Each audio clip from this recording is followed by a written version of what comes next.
pitia au nyakati fulani. Kila kusudi au kila jambo ambalo mtu anapitia ndiyo sehemu ya maisha yake. Kuna wakati unaweza kusema katika maisha yangu nimepitia hali ya shida. Katika maisha yangu nimepitia hali ya kuonewa. Katika maisha yangu nimepitia hali ya dhiki. Lakini hayo yote ndiyo maisha ya mwanadamu katika nyakati na majira tofauti. Pasipokuwa na nyakati au majira juu ya mwanadamu, kusingali kuwa na maisha. Maana wewe usingali kuwepo. Kwa sababu nyakati hazipo wala majira hayapo. Ila palikuwa na mwanadamu, ndio maana papo na maisha. Pamekuwa maisha kwa sababu mwanadamu yupo.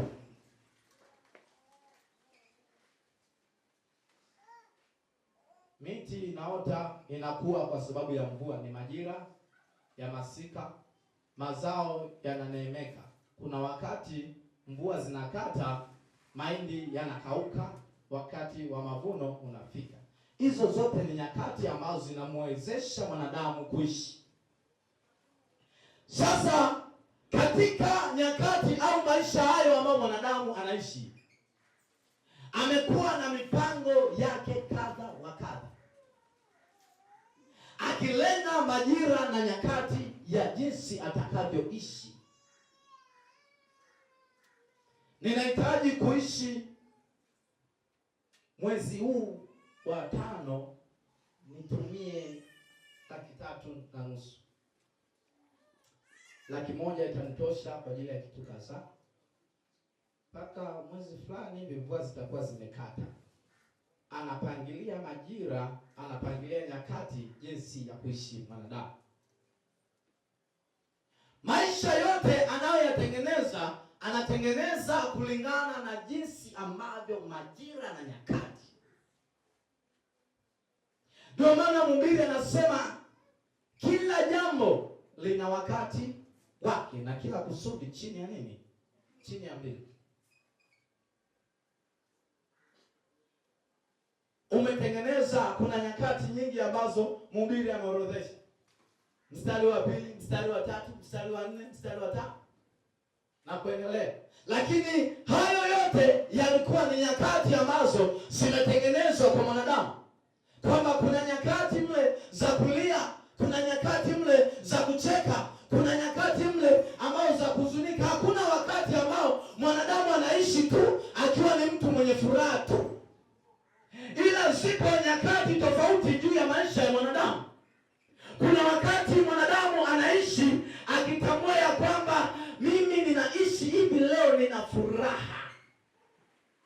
Kesho analala, akiamka anaamka amepatwa na msiba, anakuwa na huzuni. Kesho amelala, ameamka amepata na taarifa kwamba mwanae amefaulu mtihani, anakuwa na furaha. Ndivyo ambavyo maisha ya mwanadamu yanavyozidi kwenda. Nyakati kwa nyakati, majira kwa majira. Kwamba ni kipi Mungu ambacho amekikusudia. Ndio maana nimesema kwa kila kusudi chini ya nini? Ya mbingu. Pamoja na nyakati ambazo zinakuja, ila ni makusudi ya Mungu. Ndio maana tukawa tunajifunza wakati ule wa asubuhi kwamba Yuda alimkana Yesu, alimsaliti Yesu.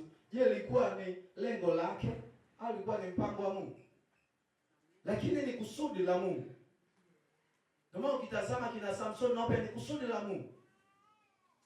Wapo wengi ambao wamefanyika kusudi, na mwingine utamtazama hapa mbele. Haya yote ni maisha ya mwanadamu, na kila kusudi Mungu ndiye anayelipanga. Kuna wakati unaweza ukatengeneza maisha fulani ya kusema ya kwamba mimi hapa sasa nimefika, lakini mwanadamu kama uwaje aridhiki na hali aliyokuwa nayo. Ndivyo alivyo mwanadamu.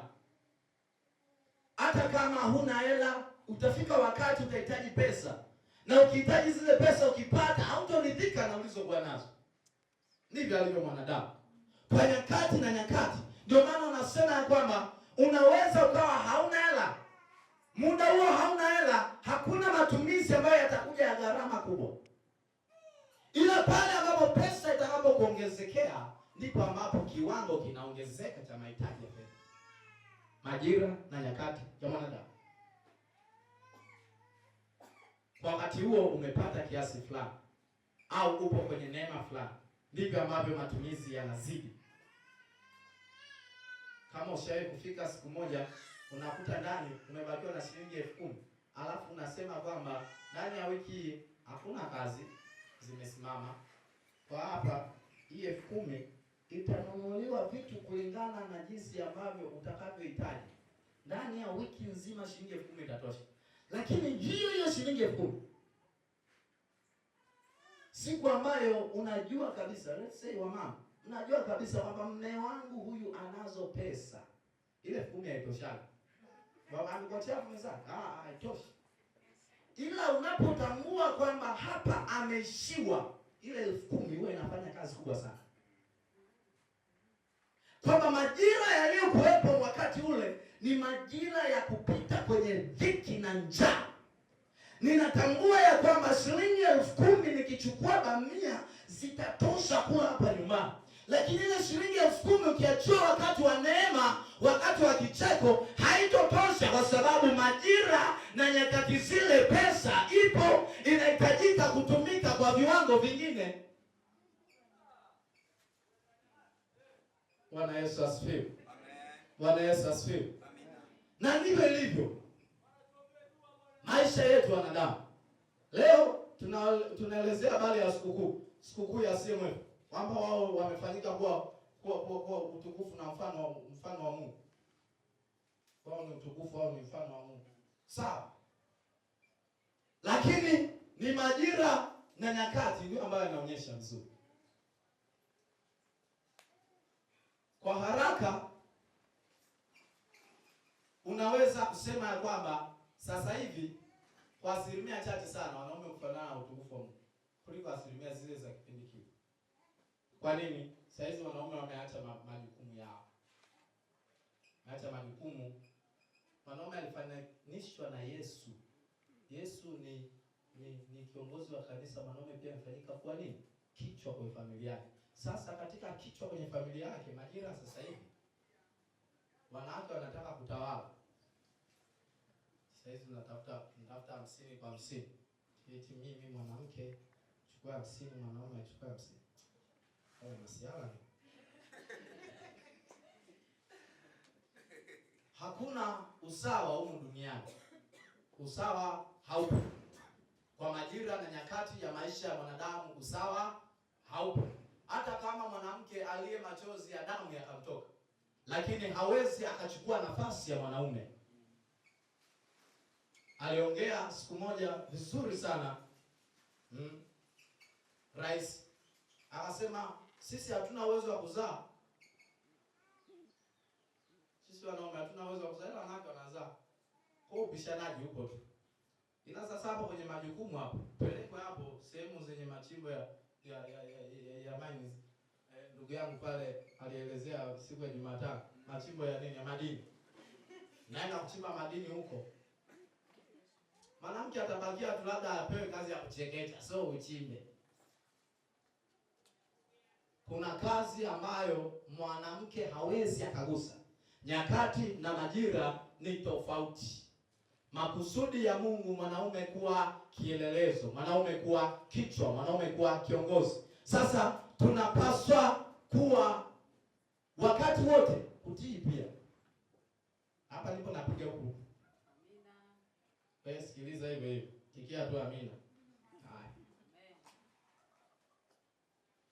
Kuna wakati ambapo mwanaume anakuwa na kauli. Na ni kauli nzito. Hiyo kuna wakati unaweza ukanyimwa kwenda sehemu kwa makusudi tu. Mimi nimechunguza sana. Naongea hivi na maana nimechunguza sana. Ni makusudi tu kwamba usiende sehemu fulani, ni makusudi. Sio kwamba yeye hapendi uende, anapenda uende. Ila ni makusudi tu. Usitoke hapo. Leo baki hapa nyumbani. alafu anakusikilizia. Wewe nakuangalia, je, mtii? Bado anautii ule wa zamani. Kumbe nyakati ile ya zamani wewe umeiondoa kama mwanamke. Unajua, wewe tuko nyumbani, mtu wote sawa hapa. Naenda, uende, naenda, nenda, unaondoka. Kirudi utakacho kikuta usije ukimbilia kwa mchungaji. Bwana Yesu asifiwe. Unaweza kufukuzwa nyumbani, ukakosa sehemu ya makazi kwa muda huo. Mpaka mje mwanze kuongea muelewane tena upya, inachukua muda kidogo. Tofauti na mwanzo ambavyo ungetii ukabaki. Bwana Yesu asifiwe. Kwa hiyo kitu muhimu kuenda na majira na nyakati ambayo Mungu au pia mume anayokwambia kwa mwanamke. Pia wanaume pia kuendana na majira na nyakati ambazo pia mwanamke anasema na wewe. Anza kusema kijana hajaoa na anaanza kutukemea. Anakemea kweli. Sababu tunaona. Bwana Yesu asifiwe. Tunaona ndio maana tunakemea, ila wakati upo. Baba uende na majira na nyakati. Kuna nyakati nyingine watu wanakuwa na hasira Juana huko vizuri. Kwa na hasira huko naanza kukemea. Bwana Yesu asifiwe. Sasa tunapoongelea tunaziongelea nyakati zifuatazo.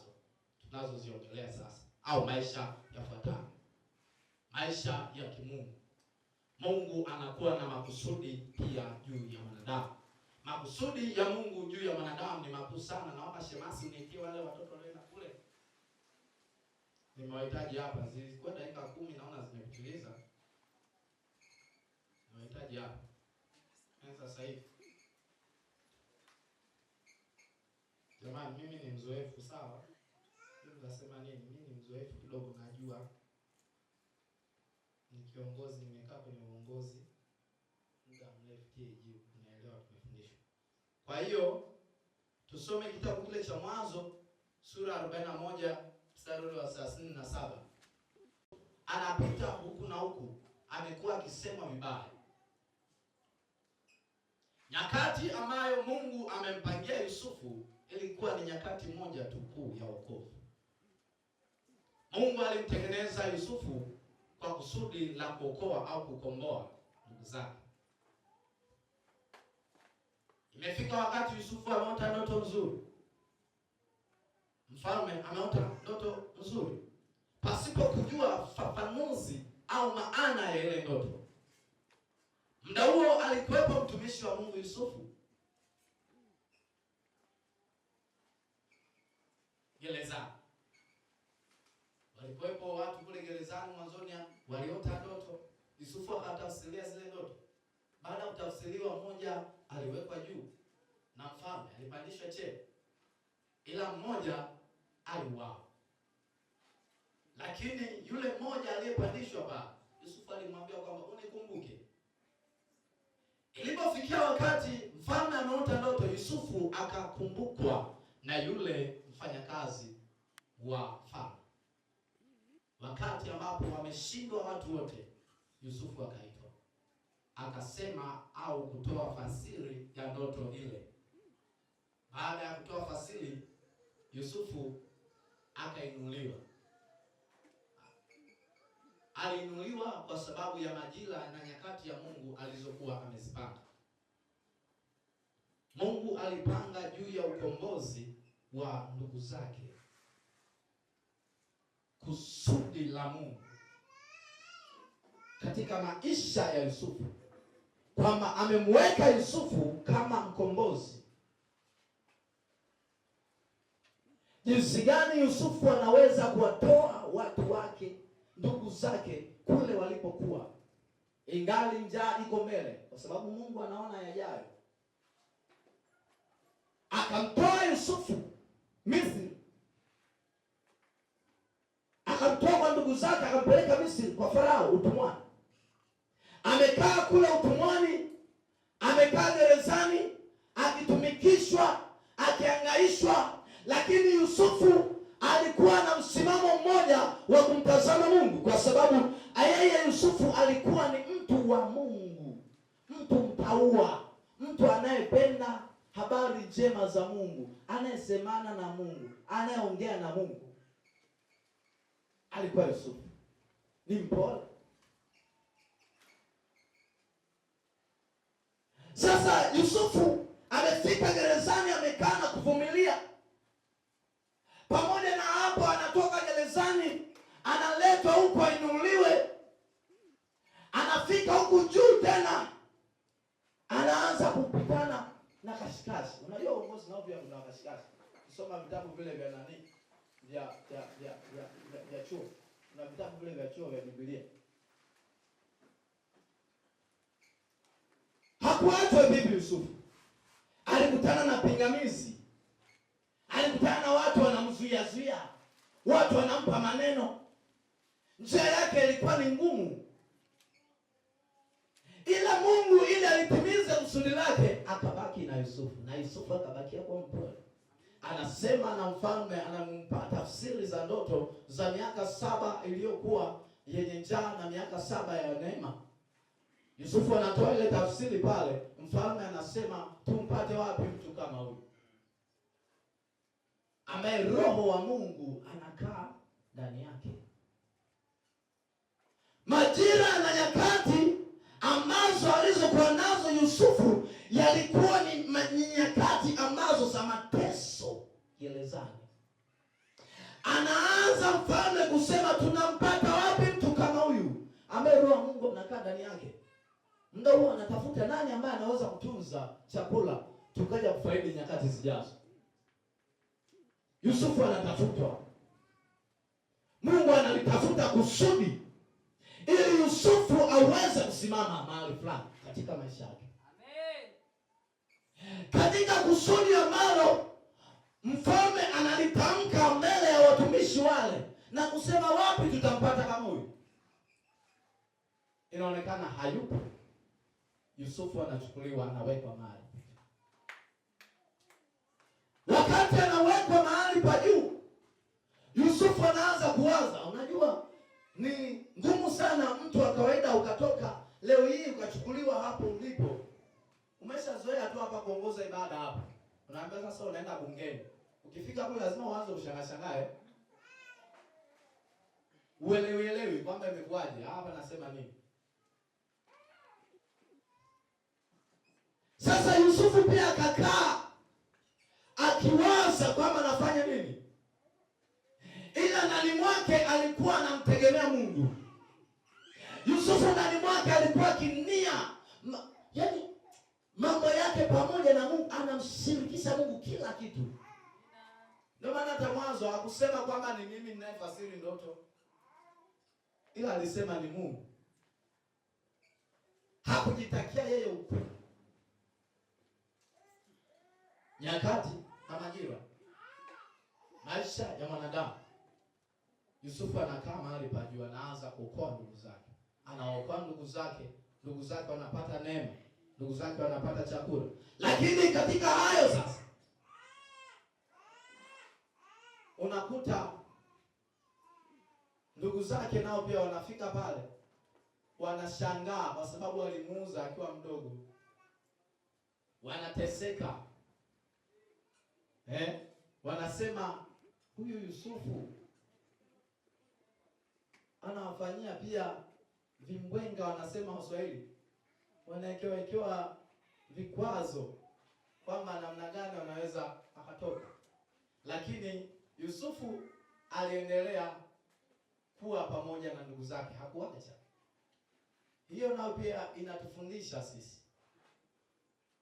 Inatuelekeza kwamba katika nyakati ya maisha ambayo tunaishi, kuna wakati wa kulia, zipo nyakati za furaha, zipo nyakati za huzuni, zipo nyakati za kicheko.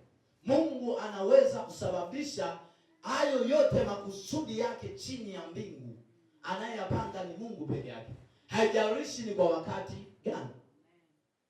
Bwana Yesu asifiwe. Ndio maana kitabu kile cha Mwanzo sura ile ya 21 mstari wa 6, Mungu anasema pale, Sara anasema pale, anapata kicheko Sara ni 21:6, si ndio? Ni 21:6. Kitabu cha Mwanzo. Jina la Bwana libarikiwe. Tunahitaji na sisi kufurahi. Si kwamba hatupendi kufurahi, tunapenda. Ila sasa kuna makusudi pia ya Mungu huwa yanakuja yanakujaga makusudi ya Mungu. Kuna wakati unaweza kukuta tu ni wakati wa wewe kulia, wakati wa kuteseka. Hayo yote ni makusudi ya Mungu. Lakini katika hizo zote dhiki ambazo unapitia, mateso ambayo unapitia, usimwache Mungu wala usikate tamaa. Mungu yuko pamoja nawe akuokoe. Bwana Yesu asifiwe. Bwana Yesu asifiwe. Jina la Bwana libarikiwe. Nimeenda taratibu. Nimehitaji tuelewane. Nimependa leo nifundishe. Nimehitaji twende hivi. Tuelewane. Ili kila mmoja elewe vizuri. Maana kuna wengine unapokuwa una flow unaenda haraka, wengine pia tunawaachaga njia pana. Sasa najaribu kutengeneza namna fulani ili upate kitu, kwamba si kila wakati ambao uliokuwa nao ni kwa sababu tu wewe unaonewa sana. Hapana, lakini upo wakati ambao unakuja. Sara huyu alipata mtoto uzeni, ndio maana akaanza kucheka na akasema kila atakayesikia afanyeje? Acheke pamoja na yeye. Kuna watu walipata vicheko baada ya vilio vya muda mrefu. Kina Yusufu alikaa sana, ndipo akaja kupata kicheko. Ila na wewe pia Mungu ataachilia kicheko. Haijalishi ni shida namna gani ambayo unapitia, ila Mungu ataachilia kicheko juu yako. Bwana Yesu apewe sifa. Naomba tusimame mahali tulipo.